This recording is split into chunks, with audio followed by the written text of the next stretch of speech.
يا أبا عبد الله يا أبا عبد الله.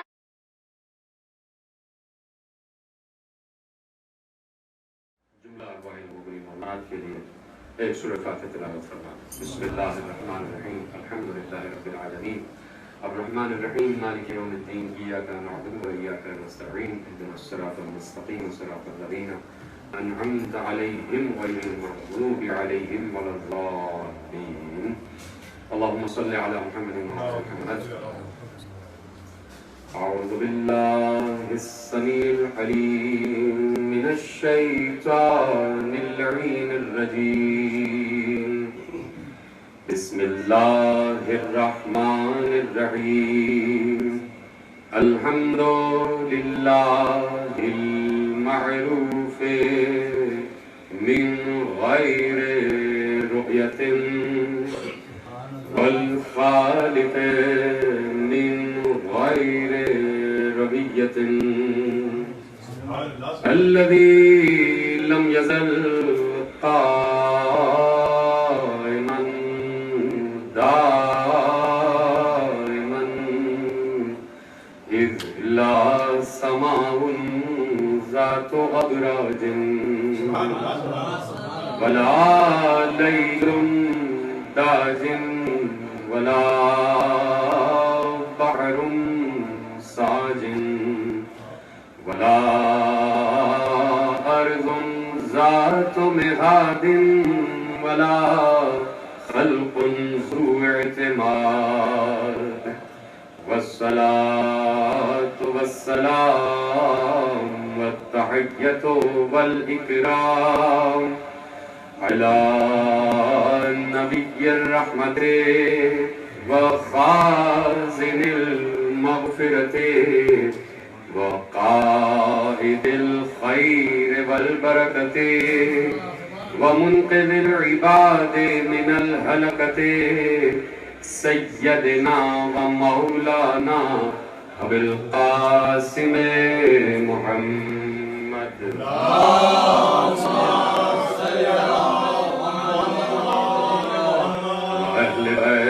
الطيبين الطاهرين المعصومين المظلومين المنتخبين المنتجبين الذين أذهب الله عنهم الرجس وطهرهم تطهيرا.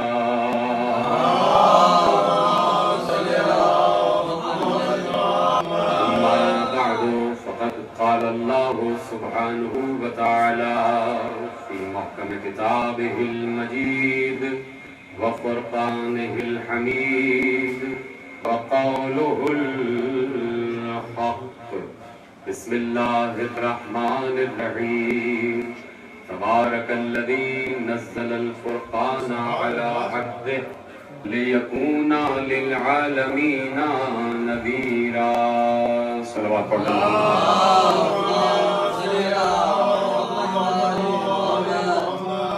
مجالس تفسیر قرآن کا سلسلہ جاری اور ساری ہے.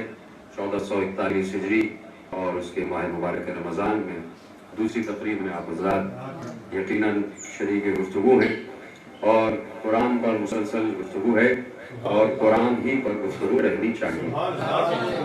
امت مسلمہ کا یہ خاصہ ہونا چاہیے کہ قرآنی حوالوں سے بات کی جائے اور قرآنی ماحول میں رہا جائے. اگر امت قرآنی ماحول میں رہ رہی ہوتی تو کبھی شیطانی قوتوں کے زیر اثر نہیں آ سکتی. قرآنی ماحول میں رہنے کا مطلب صرف قرآن پڑھ لینا ہی نہیں ہے. قرآنی ماحول میں رہ لینے کا مطلب صرف قرآن گھر میں رکھ لینا ہی نہیں ہے. قرآنی ماحول میں رہنے کا مطلب یہ ہے کہ جس عالم میں اور جس کیفیت میں پیغمبر قرآن دے کر گئے ہیں ویسے ہی قرآن کو کسب بھی کیا جائے اور ویسے ہی قرآن کو سمجھا بھی جائے. تو پیغمبر نے قرآن کو کبھی تنہا نہیں چھوڑا. یعنی جب اللہ نے تنہا نہیں چھوڑا تو اللہ کا نبی کیسے تنہا چھوڑ دے گا. جب اللہ نے اپنی آسمانی کتابوں کو